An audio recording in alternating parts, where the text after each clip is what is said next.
Hello, hello, hello. There you go. Hey, Another everybody. day, another dollar. Is that right? Another week, another Friday. Hello, everybody. My name is Dan Duran, and I'm the host of the Tech Lounge. Here we discuss topics related to business, technology, and cybersecurity. Welcome, everybody, to the show Exploring the Dark Web. I have something for you here. Exploring the Dark Web. There you go. This is going to be a really good show today, man. Yeah, I'm pretty sure you guys are going to have a lot of questions today. We're going deep into the dark web, and we're going to be doing some exploring into the dark web. So remember, we stream live on YouTube, Facebook, LinkedIn, and a few other streaming platforms out there, Twitter, and Twitch. We're on Twitch. We have like one follower on Twitch, but and it's somebody that I know. So make sure you follow us using the hashtag Dan Duran. And this is the Tech Lounge. So sit back and relax. With me, I have my superhero, the Rock of Rhino, my co-host extraordinaire, Andrew Somerton. How are you, Andrew? I'm good, Dan. How are you, buddy? Good to be here again, as always, guys. Love these shows, and I'm really excited about today. Actually, it's kind of a very cool topic, kind of taboo, and so it's going to be a fun information for all of us. All right, awesome. All right, so Gladstone is on the dials in the back room. He's a little shy, and I want to give him a little bit of a push to join our show every Friday because we love him. We love his commentary. He's a great character on camera, and plus he's really good looking and handsome. So Gladstone, you're hearing us. You got to join us. I love this shout out. He's all blush right now. He's all shy. Just pushing him a little. All right, Gladstone, just show us who is out there. Who do we have? Any shout outs? Send them over. Hello. Diego says hello. Love the tunes, Sean. Love the tunes. Feel like we're in a haunted house. Very nice. Happy Friday to you too, Tamara. Happy Friday. Tamara says happy Friday. Youngling Kai says hello. Oscar. Hey guys, happy Friday. Back at you. Gabriella says hello.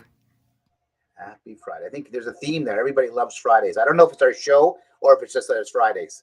Yeah, that's awesome. Awesome. All right, so let's get into the dark web. So Dan, let me tee this up a little bit here. So we're really excited to have this show. I mean, I've had a lot of people talk to me about it and people from, across the country saying they're really excited to come on and see. Just so as everybody know, our show is about information. Our show is about teaching and bringing knowledge to everybody who comes. So this isn't about teaching someone how to go down and do anything that's wrong or misleading or not got, this is all about information and understanding, because we in this cybersecurity space, it's about knowledge to help obviously protect. So whether it's us helping our clients, it's you helping yourself, it's understanding the layers of cybersecurity and what the dark web and the deep web really looks like and what's down there. And it's going to be pretty exciting. It's something that we have never done before. And I I think we're all going to get a lot out of it, like I said. So sit back. And the thing is, like we always want to cover our butts, right? So I have a disclaimer on the screen. It says this is educational purpose video only. There's a little spelling mistakes, grammar mistakes, but who cares? You get the point. Exactly. I just copied from somewhere on the web, right? So we're not supporting any kind of illegal or malicious hacking or activity in this show. So there you go. There is the disclaimer. And I'm pretty sure you're going to have a lot of questions. So let's get going. Let's talk about the main layers of the web. And this is very well known. We talked about this last week. We were talking about the iceberg, right? And this is sort of like a really cool, cute picture of the iceberg. And at the very beginning, on the surface, we have what's called the surface web or the public web. Sometimes they call it. And we see applications like Facebook, the BBC. This is basically any website that is indexable by Google or Bing or the search engines, right? So Amazon we see there, and then we have the other layer, which is the deep web, right? So deep web, it's not really a bad term. Deep web represents any information that is encrypted. So your email, you're sending emails to people, that is encrypted, and it goes through channels that are deep in the web. Anything that is, um, under a username and login, right, in databases and all of that stuff banking, is etc. it's deep web. And then we get into the dark web. There you go. And this diagram is a little bit, and Dan, maybe you're going to get into this, a little bit miscued for purpose of looking at it, but really the surface web is only about 4% of the activity in the well, actual I have that for you. You're going to go through all that? Okay, me, cool. Yeah, Nice. yeah, absolutely. So okay, so you're right. This diagram is a little it's old because we see Alphabet and Market, and we see Silk Road. And just so you know, Alphabet, that's really old and it doesn't exist anymore. There's other type of marketplaces which I'm not going to mention on the dark web. Dan, this image was just pulled off the internet, right? This was somebody else's. Someone else's diagram. So just so you know, the founder of Alphabet, his name was Alexander Cases, and he was Canadian. Oh, really? Yeah, he was found dead in Thailand several years ago. I'm talking about 1991. This is the very, very beginning of the dark web as we know it. And yeah, so he was a fellow Canadian. Not very good one, I guess. And Silk Road was the most famous underground black market. It was like the Amazon of the black market in the dark web. But that was actually stopped by the FBI. They caught the site, the owners, and it was taken down. And I think in 2013 by the U.S. government, right? So this picture's a little old, right? And I have something in here, and this is what you were referring to, Andrew. Yeah, so exactly. if you look the iceberg from above, I guess that's a pretty good representation. We see that the open web is only 4%, right? So that's the surface web is 4% of the content on the internet, right? And then we see the deep web, which is about 90% of all the content in the internet. And then we see 6% represents the dark web. So just the dark web at 6% is greater than our surface web. And for those out there who just put in perspective the magnitude of the surface web, just think of our day-to-day lives, how we all go about our lives. That's the 4% we're talking about. So yeah, and that's where all the illegal activity happens, right? That's where like you see illicit drugs and guns and things like that are underground, right? And the market and the hacking markets, right? That's where they exist. And we were talking about the hacking markets and how it works, right? So maybe I can tell that story. If there are any questions out there, ask us. We're gonna be so happy to put them on display and respond to any of your questions. I can't see my screen, so I don't see the questions. So just make sure you. I think, I was going to say it's really important this show, guys. This is a really, it's going to be a real interactive show. We really want to see those questions because there's a process to the deep web and the dark web and fundamental understandings, and then there's misconceptions as well. So ask those so we can get so you can this can shed some light on those concerns or questions you have. Yes. So let's talk about the weapons of cybercrime, okay? And calling them the weapons. It's like like the weapons of mass destruction. It's pretty crazy how everything works. People think that hackers, they're just in a back room and they're working and they're trying to hack to a system and then get money for it. But that's really far from the truth, right? So what happens is there's this brokers in the dark web. They're brokers, and basically what they do is, if you are a hacker, for example, you want to avoid risk of getting caught or going to jail. So what do? You use weapons of cybercrime. And what I mean by that, for example, a 0-day exploit. So let's say we have Apple, right? In an iOS, so an iPhone like the one I'm holding in my hand, and nobody knows about everything is cool, and then the hacker is trying to get a vulnerability, right? So he has an iPhone and he's trying to exploit it and see if he can get a 0-day attack, right? Or once he knows and he's able to get into somebody's iPhone, even his own iPhone, and exploit it, then he has a 0-day exploit in his hands, right? And then what happens is nobody knows about this. This is hush. Nobody knows about this. So the next step that the hacker does, he goes into the market, and there are lots of brokers out there. And these are big organizations that are cybercrime organizations that are looking for hackers to give them exploits, to sell them exploits. And then they go after the big companies, not companies, but like nation states like China and Russia and other countries, or hacker groups, to sell them this exploit. So basically it's a chain, it's a commercial chain, right? And it's just really crazy, because then like the broker is able to sell the exploit to a let's say a nation state, and they get $2 million for that exploit. Nobody knows about it, and then the hacker gets a commission out of that, right? So what happens is then these nation states or the hacker groups start using that exploit until Apple finds out and goes like, "Oh my God, there's a 0-day exploit. Now we have to patch it," and they go crazy, right? So, and this happens every day with every organization in the world. So there's a whole big market of hackers trying to sell the exploits that they are able to find to other groups out there. Isn't it crazy? Oh, it's insane, actually, when you think about the magnitude of what's going on behind the scenes. Yes. Do we have any questions? Any questions out there? Nothing that I see yet. No, a lot of hellos still. A lot of new people joining us. Boris, Eduardo, Aura. Oh, yeah, we do have one. How does the dark web look like?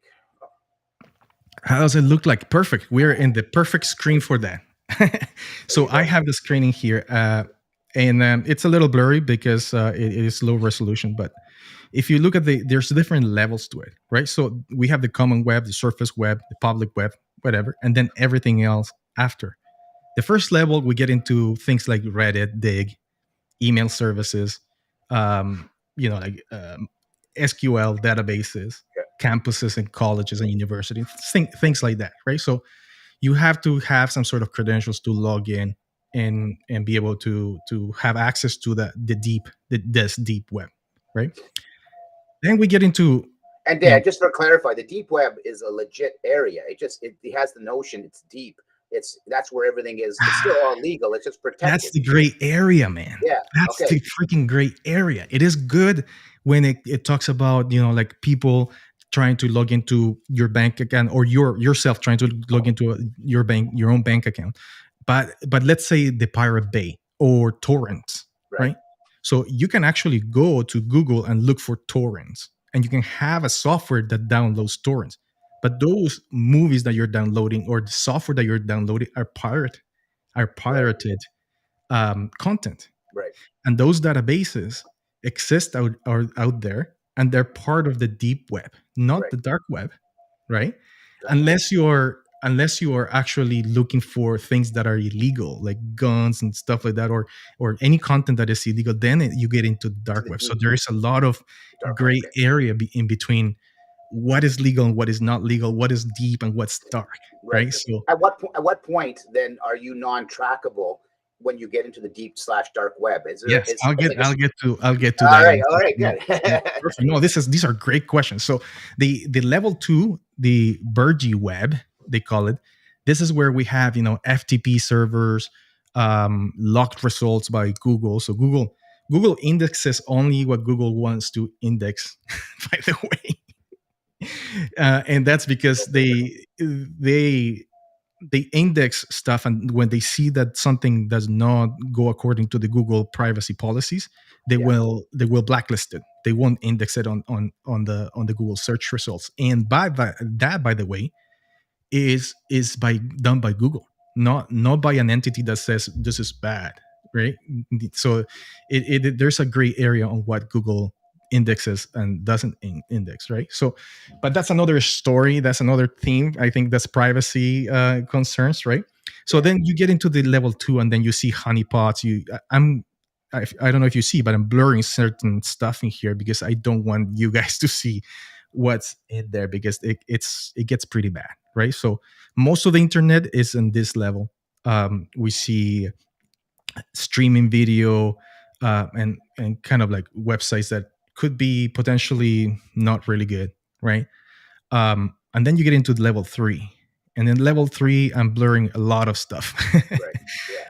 Right. So hackers, this is the kind of like the deep web. They would the 90%. This is where you can hire hackers, you can get exploits, you can find like top secrets and things that otherwise would not be on the surface web, right?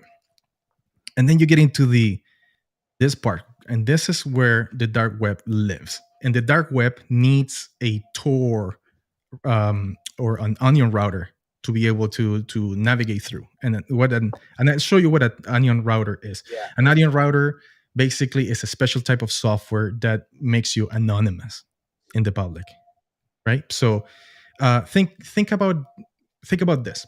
Every time you make a query on Google or anywhere on the web, you have an IP address. And that IP address can be tracked by your ISP, so your internet service provider. We have Rogers and Bell here in Canada. It can be tracked by the police, by the RCMP, by the FBI, etc. So this is kind of like public knowledge, right? By using a Tor, the Tor, then it changes everything. It makes everything encrypted and anonymous, because you're going through relays, and then nobody's going to be able to find you, right, through Tor. So this is the part of the dark web that requires the onion router or the Tor routing, right? Any questions out there? I think we do have some. As Google is a browser of the surface web, is there something as a regular browser for dark web websites?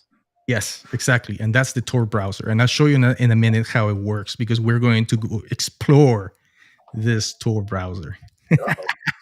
Hold on 1 second. The dark web. All right. Okay, so then we get into level 4. Yeah, we have another question if you want to answer that one. Go ahead. Yeah, it's from Oscar. What are the risks of accessing the dark web by just using a VPN to mask your IP address? Oh, yeah. So that, using VPN, it's all you're doing is just encrypting from your home, from your IP address to another location, and doing a one-hop relay. First of all, the VPN providers are legal commercial companies, right? So if you're doing anything bad, then if the police, for example, or the FBI subpoena the VPN provider, they're required to release the records of the people that are using that service. Exactly. So if you're a criminal and you're using VPN, and then that wouldn't be a good thing, right? Because go ahead and do it. So that's perfect. You just use a VPN so the police can catch you. I like that. Yeah, but the thing about VPN is good for encrypting from end to end. So when you use communications in your daily work, and when you're talking to friends and stuff like that, sometimes you don't even notice that there's end-to-end encryption. So for example, you're using WhatsApp, for example, or any website has already encryption. So what VPN is doing is only relaying one hop. It's doing one hop IP address change. So for example, I'm connecting to Switzerland. I'm from Switzerland. I'm connecting to the US. So just one hop. But at the end of the day, you're traceable. You are 100% traceable by the VPN service, which could be subpoenaed by the government or whoever authorities, and then you can have problems. So yeah, Oscar, if you're thinking about illegal activities, don't do it. This is when we don't endorse any of that stuff. Exactly. Wow, it's very nice. Yeah, so then we get into the level 4, and this is where I'm blurring a lot of the stuff in here because I don't want to show you, but hidden wikis and banned videos, banned movies, banned books, questionable visual material, personal records. This is where the bounty hunters happen. And oh yeah, and so and this is really cool because that's how bounty hunters happen. So Right. just in a nutshell, what is a bounty hunter? Bounty hunter is a hacker, right? So who joins a market, a legal market, and is trying to find vulnerabilities and exploits in a software the legal way. That's right. So, and they're paid for it. They're paid if they find something, then they get their bounty, right? So, and this actually stemmed from the black market. So there were some people back in the 2000s going like, how can we use this information and this kind of chain of a commercialization and this business model legally, right? And that's how, for example, companies like HackerOne came on board, right? So HackerOne is the biggest bounty hunter market. So what happens is, for example, you have a company like Microsoft or Apple, they sign in or they sign up to HackerOne, right? And then they put bounties. So let's say I'm going to give $5,000 or $10,000 for somebody that can find a zero-day exploit on our new release of iOS, right? And then all the hackers go like, oh, this is legal money, right? So they try to hack, they try to get the vulnerabilities. As soon as they do, they put it in here on the bounty rooms, which are private, of course, and then they get their money legally by Microsoft and Apple and all of those.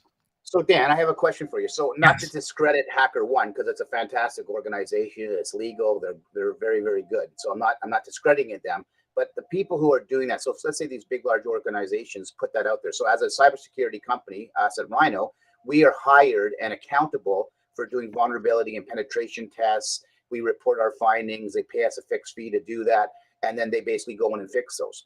By doing this and putting it out to a company like HackerOne, how and again, a credible service, but the people who are hacking, the thousands of people that are hacking, potentially find those vulnerabilities. What if they take that information they find and they go to the dark web or something to sell it? Because they get Apple's giving you 10,000, but somebody in the dark web will give you 100 grand. Is that something that could happen? Yeah. And, we talk about the term, gray hat hacker. This is exactly what happens. Okay. Exactly. So the bounties that Microsoft have to put up need to be higher. They need to be like a sizable chunk of change, right? So, because what if a hacker finds the vulnerability, the 0-day vulnerability, and instead of, like putting or, like handing that vulnerability to HackerOne so Microsoft can fix it, it goes into the black market and sells it to a broker for $200,000 as opposed to getting $5,000 or $10,000 from Microsoft. So then the hacker becomes a gray hat hacker, right? So, and that's what a gray hat hacker is: somebody that it might have good, good ideas and try to do things the right way, but they actually resort to doing bad stuff. Kind of like an angel and a devil on your shoulder. Which one am I going to listen to? Kind of scenario, right? Exactly. So HackerOne is a great. And the other thing is like when you have the lead hackers in either black or white hat hackers, they're very well known. It's not like it's a very close circuit if you think about it. It's like 10% of all the hackers out there are very well known, and those are the elite, the ones that actually are geniuses. And then you have the 90% who are just script kiddies and people trying to hack and stuff like that. So it is a close circuit. So if if HackerOne, for example, knows that one of the hackers and in the grapevine it's doing bad things, they will totally blacklist that hacker, right? So he won't be able to access. I think we have a good question, Dan. I don't know, Glasson, if you see one from Kevin. I think I noticed that. I'd like to answer that question. I think, Dan, it would be a good question for Dan. So I think here we go. What are the risks of someone exploring the deep web without much knowledge in cybersecurity or coding or networks? Oh yeah, no, that's not good. That's not good. Yeah. Because there are certain protocols that you have to follow, right? And if you don't know networking and you're not sure that your Tor browser is working properly, you might be doing things incorrectly, right? So, um, it is, even though it is the Tor browser is public and you can go through the all the hoops.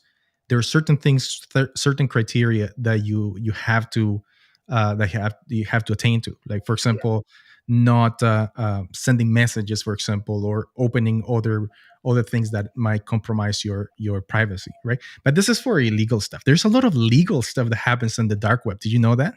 Yeah, for sure.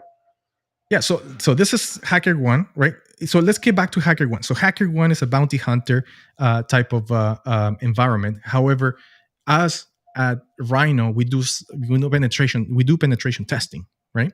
Yeah. And when we do penetration testing, it's different from a bounty, because you never know the hacker that's going to be doing the bounty, right? But you know us as a company, as a legal entity, so that's why dealing with a company like us might be better suitable or more suitable for companies than going through HackerOne, right? Absolutely, because we're legally accountable for it, for sure. There's no question. Layla has a great question. It's funny because I was going to ask the same question. Is it legal to explore the dark web? It's illegal. Yes and no. Okay. I'll show you the good part of the dark web because it has a lot of merit to it. So exploring, for example, things that are illegal, it's not good. It's not good. That's illegal. And I'm not going to say the categories of illegal things, right? Just don't do it. But don't do it. It is an ethical thing, actually, because you still get the you're still anonymous, right? And you're still, you're not anonymous, but there's still the association if you did it, and so I agree with you. But it is 100% legal to go through the Onion routers and use Tor. Tor is a free software, which I'll show you in a second. That is 100% legal. Actually, speaking of Tor right now, actually, Diego and Dan, Tor and Onions were created by the U.S., like the CIA or the FBI, right? Yeah. Yes. Actually, yes. So Tor relay network was created by the US, and this is going back to the 1980s, 1970s, 80s, right? So at the very beginning to have 100% I can't say the word, anonymous. Anonymity. Right? So and they created it for that because it was a military 100% private network. So they used Tor, but then it evolved into what it is right now. So yeah, good observation, Diego. Thank you for that. And then let's go back to the levels. And this is the last, kind of like the last level. And I'm blurring a lot of stuff out because I don't want to name any of this stuff and the categories. But this is where experiment plans and World War II experiment successes and the law of 13, so the plagiarism, for example, and some really, really bad stuff that I won't get into. And then go ahead. Go ahead, Dan. I was going to ask you, but maybe you're going to get to it. I mean, one of the things I'm always curious about, because let's say, for example, the World Wide Web, or the web that we know, or the surface web, is where a lot of information comes from. A lot of people can share thoughts, ideas. A lot of it is credible. A lot of it's not credible. But for those individuals that maybe go into the deep web or even the dark web to gain maybe a little bit more private information, or maybe that's not mainstream information, is that sometimes shared to the regular world? Yes. And lines can be crossed based on that, or how does that work? Or so police and FBI, they're always on the dark web, always. So, for example, let's say like a murder for hire, and you're looking for 90% of the time is going to be some sort of intel police trying to put hooks in there to get bad people and stuff like that, right? So, and they're always infiltrated in there because they're trying really hard to get the bad people out and try to penalize and bad stuff, right? Which is I applaud them for that. But the other thing is that you need to pay attention is that you have a lot of media out there, organizations, and as a writer of an art, I'm a reporter, for example, writing an article about something. Yeah. I will go into the dark web to find information about that source because it might be not biased. It might be fresh information that I can get from forums in the dark web. But how credible is it? And do they have to do surface web research to verify that information, or not very credible because the source is going to be anonymous, right? So exactly, the sources are anonymous, so they can't verify the information, but at least they're sniffing the trails of information using finding hot stories, etc., and then following their leads. Gotcha. Okay, cool. Because they're always news trails. So for example, a scandal or a leak of information, for example, they can find the stuff. They know it's there. They just can't verify the source, but they can probe and get those sniff those trails for newscasting afterward, right? So reporters use the dark web quite a bit as well. So this is the tHe network, and this is how it works. So you have Alice in here, and she makes a request to Bob. So Bob is down here.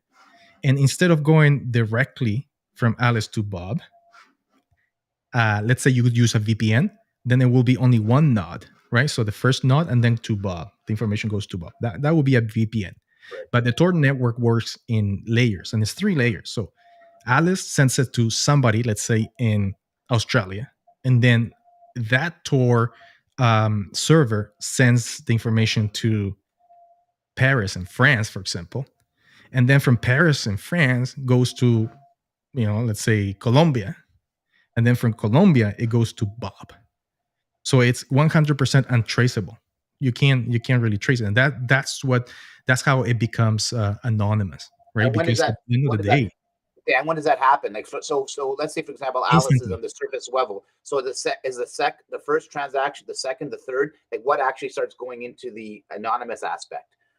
Or is it all? As soon as you hit the first one and the second level, right on the second level, then you could become anonymous, 100%.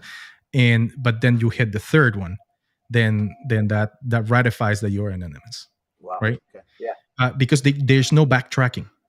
So when you go, so there is backtracking only once, right? Exactly. So if I go from Alice into the first node, I can backtrack.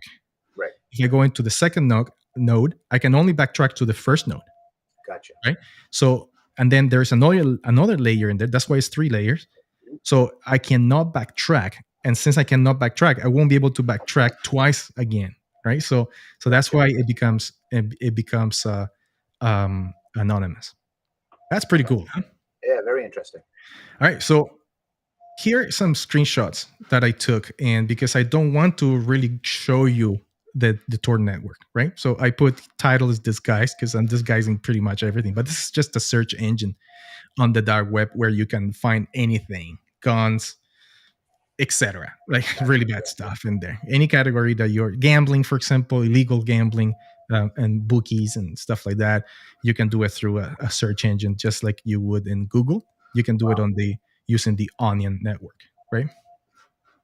And then you get so this is for example deep web, and how sometimes what happens is you get these companies or these entities seized by the government. So this is an example of a website being seized by the FBI. So it's shut down completely, right? So, and this is a whole bunch of organizations working together to be able to make the web safer, right? So you'll see, for example, Policía Federal in here, and then you see the German police and the Europol all working together to shut down this kind of activity. They work in collaboration because you have to think that the servers in the dark web might not be in Canada. They are somewhere else, let's say Indonesia, right? And so they have to work together with those governments to be able to track down and shut down this kind of illegal activity. And because it's anonymous, just like, say, for example, a murder on the surface level, so they got to find suspects, identify, and then basically find the person who actually did the crime. In this sense, with the dark web, because it's anonymous and the trail isn't there, they basically have to find the breadcrumbs and try to connect the dots to find the illegal transactions, and then finally find them and then shut them down if they can. Yes, absolutely. Right. Okay. So here's another screenshot of a website. Took out the logo and everything that pertains that actual Onion website, and this is for buying guns, right? So it's an Uzi. Holy. Yeah, this is an Uzi Pro. It's only $1,200. You can buy it, and that's the risk, right? So how are you gonna get it delivered, right? And you have to pay with Bitcoin. You have to get it delivered in some sort of illegal way as well. So the whole trail, and they have to get it through the border. There has to be a lot of anything could go wrong. That's right. The key. Anything could go wrong. So it's not, even though this is anonymous and you can actually buy and pay with Bitcoin and send it to this market. The whole aspect of logistics, it's also illegal, right?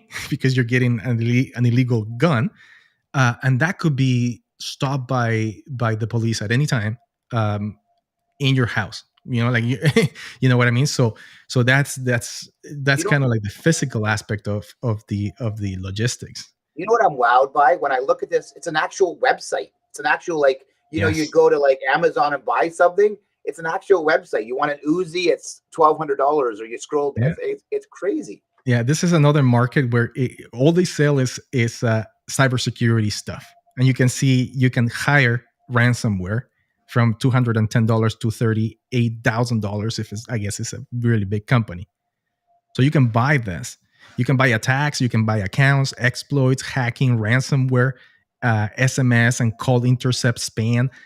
All kinds of tools, hacking tools in the dark web, and this is used a lot by bounty hunters also, who are trying to do legal stuff, but they need tools to be able to do that. So, wow. So that's pretty crazy. We have some questions here, Dan. That's what you call it. So, does using the dark web leave you more vulnerable to malicious activity and attacks than using the normal web? Yes. Yes, 100%. Yeah, if you're using the Tor browser and you're not doing it with configurations that are secure, you are opening the door to somebody to hack into your computer. Yeah. Wow. So I don't recommend just downloading Tor browser. You need to read the material on how to do it and how to be anonymous, right? So there's nothing wrong with downloading Tor. That's the key. Tor is a nonprofit organization, right? And it is 100% legal.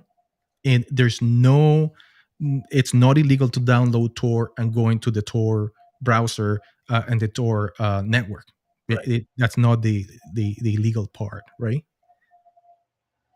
I think we have another question from Tamara. Oh, there we go. There's, are there benefits to the dark web then?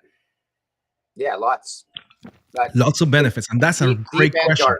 Deep and dark, yeah. And that's a really good question, because and I'll show you. I'm going to go into the dark web right now, in a few minutes. I'm going to actually go into the Tor browser and show you, and I'll show you the good stuff.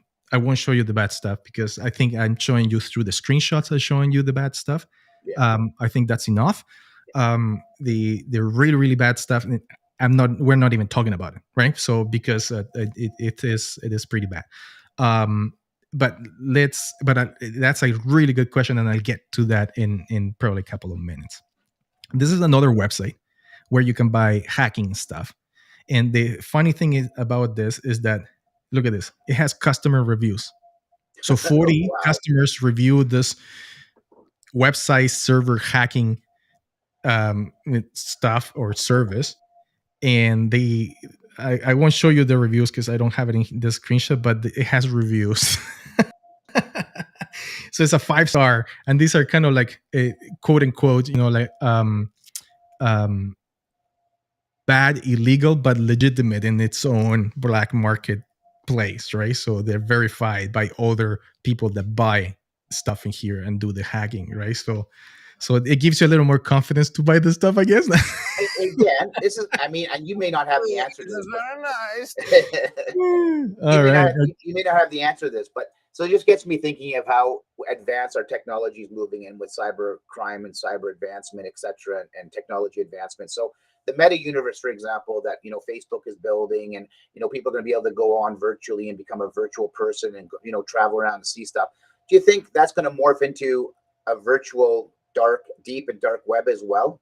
Do you think is that a possibility that you could visit the dark web the deep web is always going to be there, right? Because it's just encrypted information. The dark web, probably not. The dark web, oh yeah, well that's the thing. That's the gray area, right? Because there's a lot of good about privacy or keeping privacy, or keeping security through privacy, right? A lot of people don't want to be snooped by the government. They don't want to be expose their information so they use Tor browser to be able to do things, right? So and that's the key, right? So I'm pretty sure that the meta is because Facebook does. By the way, Facebook is in the dark web. Do you know that? Right. Yeah, that's what actually that's a good point. We were talking about that another time where because certain countries. I was going to ask you about this actually. Yes. So let me power up my Tor browser. So this is my Tor browser, and this is the Tor website, so torproject.org, right? And here you can download the Tor browser, and then it talks about what Tor does, how to defend yourself against surveillance, right? Like especially government surveillance and stuff. Fingerprinting, resist fingerprinting, multi-layer encryption, browse freely, and this is about them, right? So they say that they believe everyone should be able to explore the internet with privacy, right? So they are the Tor browser. It's a non-profit, and they advance human rights and defend privacy online through software. That's what they do, right. And I really like the way they put it. They tried Tor. It's misused by bad people. That's the problem. But Tor in itself is a tool that it is for privacy. It's for increasing privacy. Good point. So look at this. This is Facebook, right? And you see the Facebook onion router here. So the .onion. So just like a .com or .net or .org is .onion. You can't browse. You can't go to a .onion TLD using Google, right? You have to. This is the special type of software for that. And Facebook is in the in Tor. It's in the dark web. Why? Because China, North Korea, Iran, now Russia. Now Russia, I think a couple of weeks ago, Russia had stopped Facebook in the whole country. They're illegal in there. They're banned. So how do people get to Facebook? Is through using the Onion router, right? And not just Facebook. We're talking about Twitter. We're talking about all the other entities. And Twitter is very well known for advocating advocating for people that are in need, right? So, for example, if you are suffering persecution by the government because there's a dictatorship. I mean, we have it very easy in Canada and the States, right? For sure, absolutely. North America, but other countries are really it's really bad. Like you can get murdered for saying something that against the government. That's how it is, right? So dictatorships and censorship, they're pretty big, and people and governments, they try to snoop and monitor people, and they use they just shut off anything that they see that is going to be against the government, right? And those are those countries. So, but there's a way for people to be able to have free expression, to log into to a social network, to talk to people abroad, right? To talk to people like like CBC, for example, and tell we are having problems in here, and this is what's happening in our country. They're able to communicate with people outside of those regiments, right? And this is where the Tor network shines, right? Because you can do a lot of things. So, for example, Are there any questions? Any questions from out Yeah, there? that's Are you yeah, guys because interested in this topic? If you for are sure. interested and you have questions, just like absolutely, I feel like this is directed at me right now because I'm sitting here listening, and because I mean I love this stuff. I think it's very, very cool, and you're very informing on it. But yeah, some questions, guys, because it's really good. No questions. I see one from Sean. Is that did we already answer that one, Gladstone? Yeah, I think we Yes, we did. We did answer that one. We did. All right. Yeah. If you have any questions, make sure that you post them. I think this is a very interesting topic, and this is the time to ask, right? So let's talk about. I was going to say before you jump into this, I really like the Tor explanation because I think it has a bad rap maybe in a lot of cases because, like you said, if people use it right and it's just for the anonymous aspect and give privacy for these people in different countries and different parts of the world, it gives them still a voice or an opportunity to still interact with the rest of the world privately.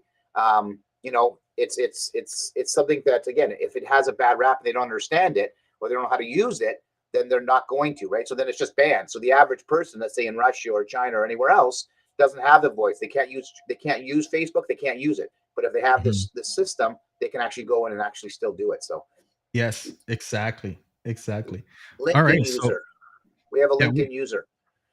I've heard it said. You want to? Sorry, go ahead, Dan. Yeah. So you want to read that or?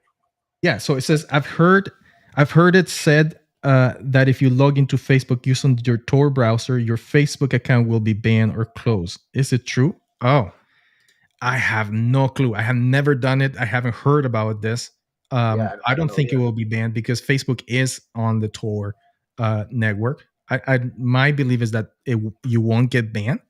But it's kind of pointless if you're logging into Facebook using Tor from North America or from places where Facebook is not banned, right? So these are, I think, what Facebook is doing is they're providing the Tor version of Facebook for people for countries that you're not that is censored, right? That you cannot log in. If you are in China, for example, and then you go into your browser, they ban Google too in China. By the way, they use the version of Google that is Chinese, and then you type in facebook.com. Right away, you will see a display that says, "No, this site is not allowed." Right. So that's why Facebook does it. If you log in from North America to the Onion using the Onion routing, I don't think you get banned. But why don't just just do a legit? Do it legitimately, right? Exactly. So that's a great question, and I see that it says LinkedIn user because he is covering his privacy on LinkedIn. And LinkedIn, actually, you can go into your name and then put make yourself private, right? Yeah. So that's why his name is not appearing on the feed because he or she wants to make himself or her name private, right? Which is I applaud you for that, right? Absolutely. Taking privacy matters seriously. So what other things can you find? So I was in this in the ProPublica investigative journalism, right? So website. So this is a media website that it is. We all know that media is kind of manipulated a little bit, right? If I say a little bit, I'm being very easy on them, but they can be manipulated by governments, by big conglomerates, media conglomerates that pretty much own all the media. They can twist and turn. They can provide a lot of bias for information. ProPublica is a 100% unbiased news media organization. So they will give you the truth no matter what it is. They will provide you with articles and information about or create articles and news investigated journalism that is uncensored, that there's no bias. At least they try to be as open as possible, and they use the Onion router for this. Isn't that interesting? It's interesting for sure. I mean, every source has a bias to it, I think. So, but what they're trying to get across here is it's as transparent as possible. What's really happening in the real world without any censorship, basically. There's no censorship for any of the news that they provide, right. And and it's So not biased. would this be a business, Dan, or is this just like an entity that basically is run by an individual, or like, would you, yeah? Yeah, so I think it's a nonprofit that is, and it's just a series of volunteers across the world providing news, right? Okay. There's a question here from Oscar. Can the government block the use of Thor in their country? Yes. Hold on. Okay, that's a really good question. Yeah, it's impossible. It's impossible because it is a software that you can download. They can shut down the Tor website, but there's always ways to get Tor. You go into a torrent, and you can download Tor through the torrent, right? So you can use a VPN. Okay, let's say I'm in one of these countries that is very censorship, and I want to download Tor. What I do is I get into a VPN, and from the VPN I go into a torrent, and I download the Tor, and then I'm able to install it in my computer without the government knowing, right? So that's a really good question, but it's really hard for the government to be able to bypass that and catch somebody using the Tor network. So Dan, and thanks for the question, Oscar. I think maybe we should dive into the web and maybe kind of take the tour. We only have about 10 more minutes before. I am in it. This is Tor. I'm using the Tor. actual part. Okay, you're showing the legal stuff. Gotcha. Yeah. Do you see the website? I thought it was a screenshot still. Perfect. Okay, great. Yeah, I don't know if you see my screen. I don't. It's small. That's maybe why. Yeah. So this is definitely there you go, right? So it's real. It's right there live. So this is the URL. Okay. This is the URL for this, and you can see that it's a really long convoluted URL, right? Cool. Yeah. And there you go. And it's .onion, right? Right. So I am in the Tor network right now as we speak, right? Perfect. So what other things can you do? You can find wikis, right, on all kinds of information, right? You can find things like Proton Mail. So if you want to be 100% anonymous on the web, so instead of using Gmail or Microsoft or any other type of emails, then a lot of people use Proton Mail. You can this is Rise Up, so it's a group of activists. So let's think about Greenpeace and like Save the Whales and these activist groups that can be very subversive at times and trying to and extremist at times, right? You can browse through the different groups on Rise Up. You can share documents, right? So this is a secure drop. Just like Dropbox, or to share documents anonymously using a secure drop. And now I don't know how secure this is, by the way. Okay, so don't quote me on that. None of the stuff that we're portraying here is for you to take action or do. I mean, we don't endorse any of this stuff, right? Nope. You can use Mega, for example, for uploading content and sending it to somebody 100% privately. All of that stuff you can do it through the Tor network. And yeah, so these are kind of like the main, and it looks just like an Onion browser. And then there's DuckDuckGo, right? So DuckDuckGo is this main search engine when you're in the Tor browser. Did you know that? Do you know about DuckDuckGo? No, I didn't.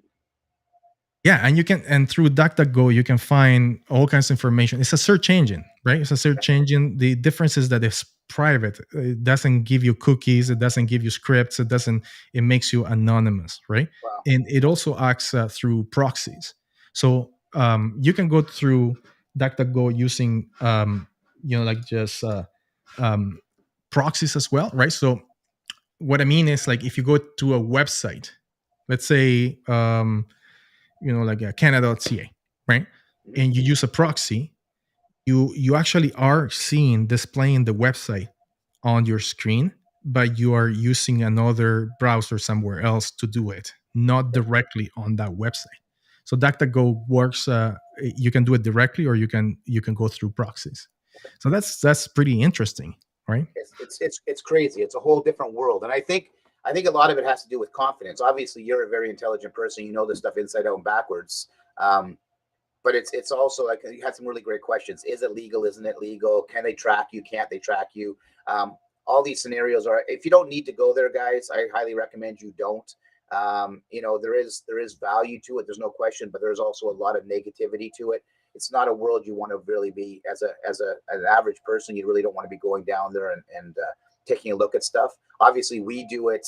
Dan does it as a knowledge base, and we're educating you guys as a knowledge base because of our show and what we do, and so you guys can have a different understanding of the importance of what you're doing on your phones and on your browsers and what you're doing at work, and how involved it is. And again, what you guys see is only 4% of the activity of what's happening in the entire scope of the internet. Yes, which is unbelievable. Yeah. So what I suggest in terms of how do you keep your stuff private, right? So the way you do it is basically using VPN. You can use VPN, right? So VPNs, a lot of them are free, right? You can use them, and as opposed to going through the Tor network, right? So I do have a screenshot about that. How to protect yourself. All right. So let me know when you see my screen, Andrew. Yeah. Okay. I got it. And this is how much your information is worth on the dark web. Okay. Crazy. So a driver's license could go for $20. So a fake driver's license. A passport could go from $1,000 to $2,000 on the dark web. Wait a second. It's not a fake driver's license. It's possibly your driver's license that's been stolen, right? Yeah, that's correct. It could be like a physical driver's license, or it could be all the information of the driver's license stamped on a physical card that looks exactly like a driver's license. Yeah. And right, so a debit card is worth $5 to $110, and the medical records is up to $1,000. Imagine medical records, right? So we had companies like this big lab company. I'm not going to mention it, but a couple of years ago, that here in Canada, it got a data leak exploit, and they released hundreds of thousands of medical records into the dark web. Right?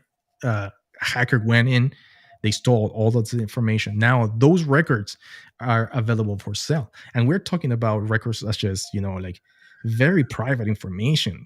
Like medication and conditions and not just your health card number. We're talking about medical records with a lot of information on them that could be out there, right?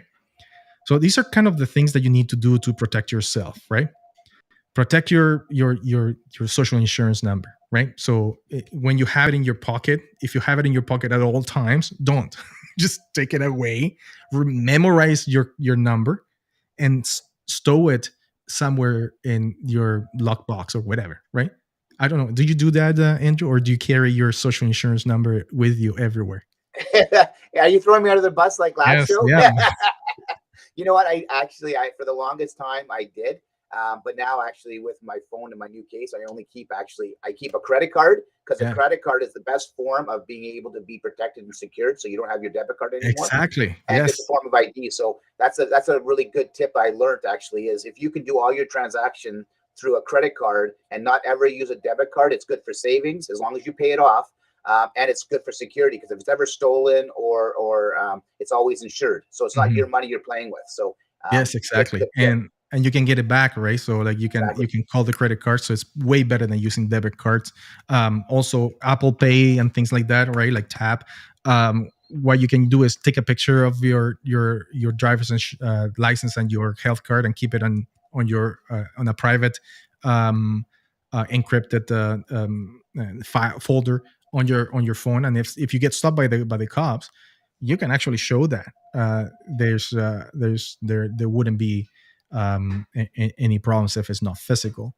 I've shown, for example, my insurance slip on the phone when I got stopped by a cop. I'm like, okay, no problem, because you want to protect your wallet, right? Like you want to protect that at all times. So monitor, set up two-factor authentication. We talk about this all the time. Like shred personal documents. People don't know this, but there's something called dumpster diving. When you get cards or letters and mail actual physical correspondence from the government and from companies and then you just toss them in the recycling bin. You never know what's going to happen when they take that recycling bin into the composter thing or the facility. How do you know that there's going to be somebody going through your stuff and the letters that you're tossing away? You never know, right? It's funny because even when I cut up my credit cards and my debit cards when they get new ones, I'll cut it up to like 1 million pieces and I'll cut down the letters and I'll throw part of it in this garbage and throw part of it in that garbage. Yeah. I don't know if I'm over the top, but I do. And you know what? It's only $100, $50 to $100 to buy a shredder, and you have it in. I have one in my garage. And every time I get letters, I goes through the shredder and then just throw it out, right? So yeah, so those are things that people don't know about that maybe they should if you're serious about your privacy and like getting stuff stolen, especially identity theft, right? So a hacker can go in there, steal your identity and buy mortgages or buy cars. And I can share a true story. I mean, I know we're just going a little bit over, but a true story of my wife. When she was like 19, she had her purse stolen, and actually she had police come to her house and was brought up on charges, and she had to prove that it wasn't her.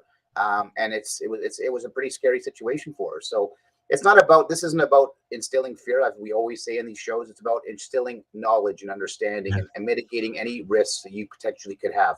Because all of us are prone to potential risks, but you want to mitigate those risks, right? And that's important to these shows. All right, thank you everybody for joining. I think it was a great show. It was at least, I hope you learned a lot, Andrew. We didn't have so many questions, but I think I didn't say a lot. But I was going to say I did this show. I didn't interact. I kind of listened a lot. It was very informative, and I loved it. I mean, I got a lot out of it. So thank you. Absolutely. Next week we're going to talk about NFTs. That's going to be a really interesting show because a lot of people don't know what NFTs are, how to create, how the NFT market works. So we're going to be talking about NFTs, the non-fungible tokens. That's named for NFT. And we're going to talk about crypto and all of that cool stuff, new type of coins. So I hope you join us. Tamara says, so interesting. Learned lots today. And we'll see you next time. So thank you for joining. Thank you, everybody. Thanks, Dan. It was a great show, buddy. It was a great show. All right. Give us some love. Thanks, everybody.